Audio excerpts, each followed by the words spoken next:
અંકલેશ્વરમાં 1 વર્ષ પૂર્વે ડીજી જનરેટરમાંથી 6,91,000 દારૂનો જથ્થા પ્રકરણ વોન્ટેડ ઇસમ ઝડપી પાડ્યો હતો. ગત 19મી જાન્યુઆરી 2023ના રોજ ડીજી જનરેટરના ચૌરખાનામાં સંતાડી રાખેલા 6,91,000ના કિંમતની દારૂનો જથ્થો અને પિકઅપ ગાડી જપ્ત કરી હતી. દારૂ લઈ આવેલા પિકઅપ ચાલકની ધરપકડ કરી જ્યારે અન્ય એક ઇસમને વોન્ટેડ જાહેર કર્યો હતો.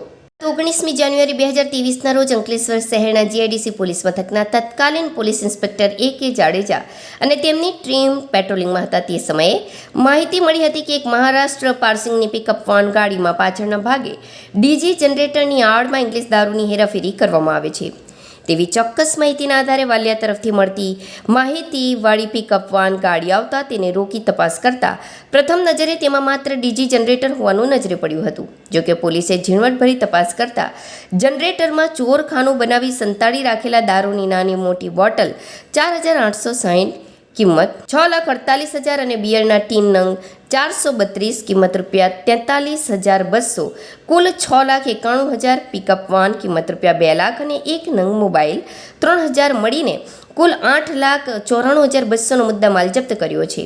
પોલીસે પિકઅપ ચાલક નિતેશ મધુબાઈ બુંદલિયાળની ઝડપી પાડીને અન્ય એક ઈસમ લાલુભાઈને વોન્ટેડ જાહેર કર્યો છે અને તેના ધરપકડના ચક્રો ગતિમાન કર્યા હતા.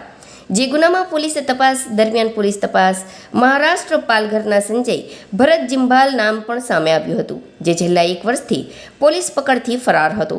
જીઆઈડીસી પોલીસ દ્વારા વિવિધ ગુનામાં વોન્ટેડ આરોપીને ઝડપી પાડવાની કવાયત શરૂ કરી ટેકનિકલ સર્વેલન્સ અને હ્યુમન ઇન્ટેલિજન્સ ટીમ એક્ટિવ કરી હતી. તેમાં મળેલી ચોક્કસ માહિતીના આધારે જીઆઈડીસી પોલીસની એક ટીમ મહારાષ્ટ્ર પાલઘરની સંજય ભરત જિંભાલને ઝડપી પાડ્યો હતો અને અંકલેશ્વર લઈ આવી તેમજ તેની વિધિવત અટક કરી રિમાન્ડની તજવીજ શરૂ કરી હતી.